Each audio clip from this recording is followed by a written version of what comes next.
Mes chers amis de Café Évangile, Philippe trouve Nathanaël et lui dit « Celui dont il est écrit dans la loi de Moïse et chez les prophètes, nous l'avons trouvé. C'est Jésus, fils de Joseph de Nazareth. » Nathanaël répliqua « De Nazareth peut-il sortir quelque chose de bon ?» Philippe répond « Viens et vois. » Chers amis, nous célébrons en ce jour la fête de Saint Barthélemy, encore appelé Nathanaël, apôtre. Nathanaël, qui s'appelle aussi Barthélemy, a réagi vivement à l'annonce par son ami Philippe qu'ils avaient trouvé le Messie promis. Pourquoi Nathanaël a-t-il réagi ainsi? Très probablement parce que les Juifs savaient que le Messie promis viendrait de Bethléem et non de Nazareth. Et Nathanaël émet donc immédiatement ce doute en raison de l'origine supposée de Jésus. Bien sûr, Jésus est né à Bethléem et n'a déménagé que plus tard à Nazareth, mais Nathanaël ne s'en est pas rendu compte tout de suite.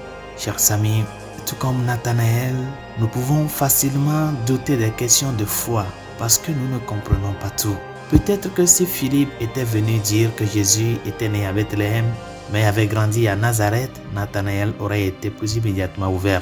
Mais si cette rencontre s'est déroulée comme elle l'a fait, avec le doute initial de Nathanaël, c'est probablement parce que le Saint-Esprit qui a inspiré ces Écritures voulait que nous nous apprenions une leçon importante.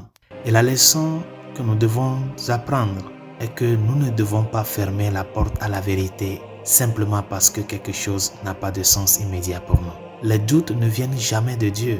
La bonne nouvelle de ce passage de l'Évangile est que même si Nathanaël a immédiatement exprimé un certain doute, il est resté ouvert à ce que Philippe disait.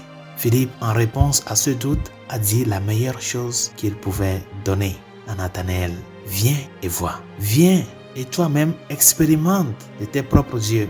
Viens faire l'expérience personnelle de ce que je te dis. Viens et vois, approche-toi. Qu'est-ce qui te semble déroutant par rapport à ta vie ou par rapport aux nombreuses vérités de notre foi? S'il y a quelque chose qui pose problème, écoute les paroles de Philippe et permets qu'elles te soient adressées. Viens et vois.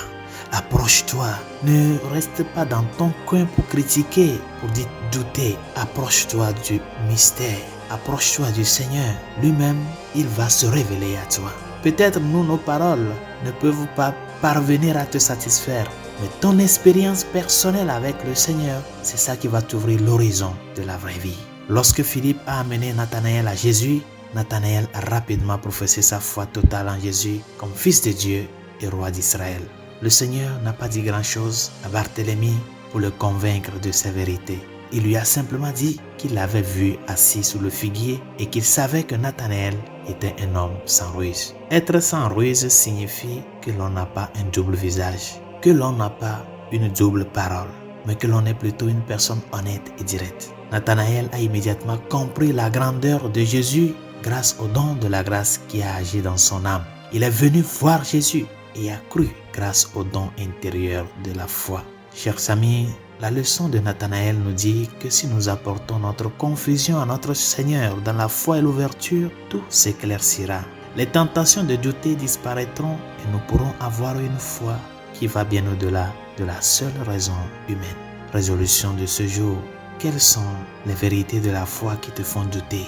La présence réelle du Christ dans l'Eucharistie, que Dieu soit un et trine, qui est la vie éternelle.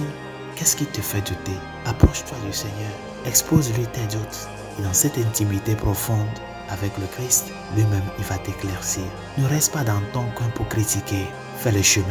Mets-toi en chemin. Approche-toi de lui. Même si tu viens par curiosité, ouvre-toi à lui.